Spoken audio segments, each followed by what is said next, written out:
The shower incident. The stall is small enough that your shoulders brush tile when you move. A single bulb flickers overhead, light distorted by steam.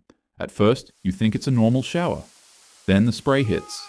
The water isn't warm. It scalds. It stings your chest like fire poured from a kettle. You try to inhale, but each breath feels like glass slicing your lungs. The drain gurgles under your feet, struggling to keep up as filthy water pools at your ankles. You pound your fists on the steel door, shouting to be let out, but the only answer is laughter echoing from the other side. The hiss of the pipe grows louder, drowning out your own voice. The seconds crawl. The heat keeps climbing. 150, 160, 180. You press yourself into the corner, searching for a safe spot, but there isn't one. It's too hot, you scream, but no one listens. Your chest heaves, blisters swell across your arms. Even the air feels like molten iron. Your legs finally give. Crack, you collapse onto the slick tile. The spray is merciless. Skin slips from your arms and thighs in wet sheets. Your nerve endings scream, then begin to die. You claw at your own body, but every touch strips more flesh away. Your voice breaks down to a hoarse rasp. Blackness creeps in from the edges, dragging you towards silence. This wasn't a nightmare. This incident happened in Florida in 2012. Darren Rainey, a 50-year-old inmate at Dade Correctional Institution, was locked inside a stall and blasted with scalding water for nearly 2 hours. Other prisoners testified they heard his screams for the entire time. When guards finally opened the door, Rainey lay dead on the floor, skin red and slipping off. No charges were ever filed. So yeah, sometimes the deadliest weapon in prison isn't a shank or a fist. It's a shower knob. Next, the Padlock Incident. In October 2018, James Whitey Bulger arrived at Hazleton Federal Penitentiary in West Virginia. At 89 years old, the former Boston mob boss was frail, confined to a wheelchair, and suffering from poor health. Once feared on the streets of Boston, his legend inside Hazleton carried no weight. One fact mattered above all. Bulger had been an FBI informant, and in prison, that label is a death sentence. Less than 12 hours after his transfer, violence came for him. Before dawn, the door to his cell slid open. 2 inmates stepped inside, carrying improvised weapons. One held a sock weighted with a padlock. The first strike came fast. Crack! The blow caved Bulger's skull and sent him tumbling from his chair. Blood splattered across the floor. The assault didn't stop there.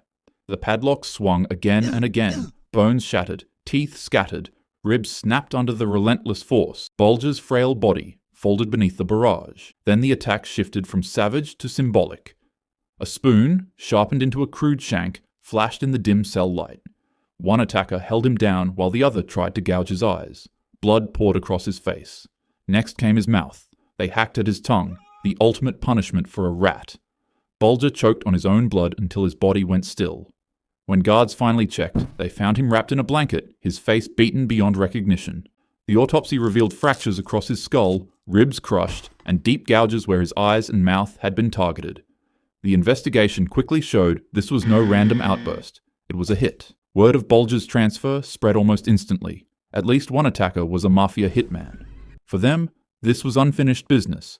Mob justice inside prison walls. In 2023, 3 inmates were indicted and later pleaded guilty to his killing. The motive was as clear as it was final. Whitey Bulger had been an informant, and in Hazleton, informants don't get to die of old age. Bulger thought prison walls might protect him. Instead, they locked him in with the very men who wanted revenge. After surviving decades of mob wars, Whitey finally got whacked by the one crew he couldn't outrun his fellow inmates. Next, the Bedbug Incident. At first, it feels like nothing more than an itch on your arm.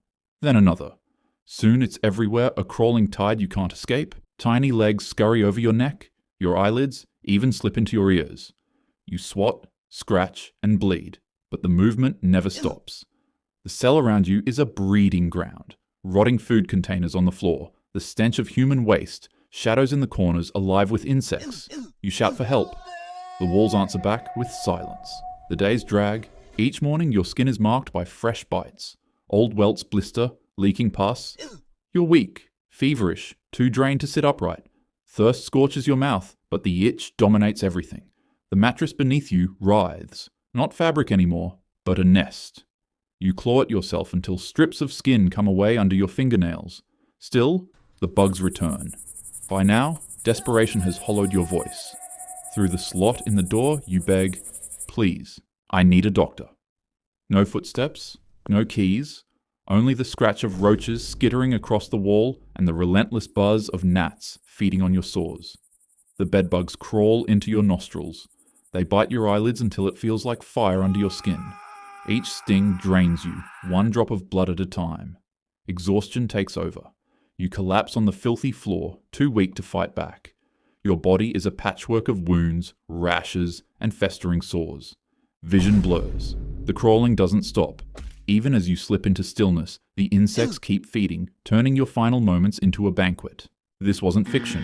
This incident took place in September 2022.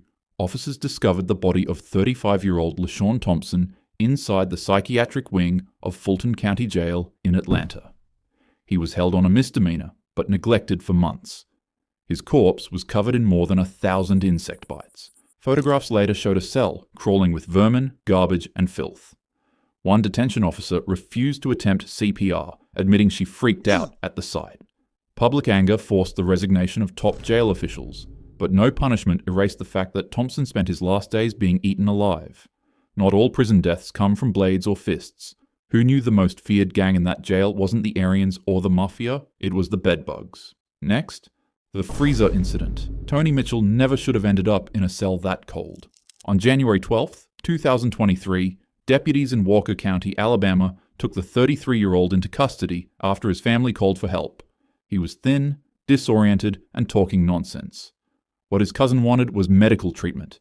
What he got was concrete and steel. From booking forward, his life became miserable. Guards stripped him naked, blasted him with a water hose, and left him dripping on the floor of an isolation cell. No mattress, no blanket. Just grey walls and air that cut into him like winter wind. The concrete stole every bit of heat from his body. Days passed without change. Records later revealed Mitchell was left naked, wet, cold, and covered in feces for nearly 2 weeks.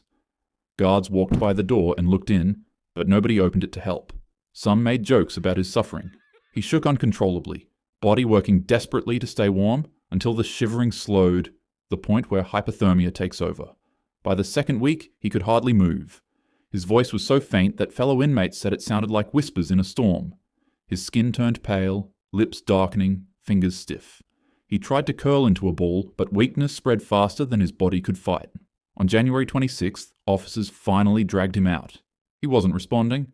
At the hospital, doctors measured his core temperature, 72 degrees Fahrenheit. That's nearly 30 degrees below normal. By then, his body had already shut down. The official cause was hypothermia. But it wasn't nature that killed Tony Mitchell. It was deliberate neglect. During the investigation, one jailer admitted bluntly, "Collectively, we did it. We killed him." 10 members of staff would later face charges. Mitchell's story isn't about a freak accident. It's about how apathy can be just as lethal as violence. A man in the middle of a mental health crisis needed treatment. Instead, cold air, bare concrete, and a locked door became his executioners. In prison, comfort isn't a luxury. Sometimes it's the difference between life and death. Forget solitary or lockdown, these guards proved a walk-in freezer can be just as deadly as death row. Even inside the most secure walls, vengeance found him. Bulger's End proved that age, status, and reputation mean nothing once you're marked. Prison doesn't forget, and for an informant, there is no hiding.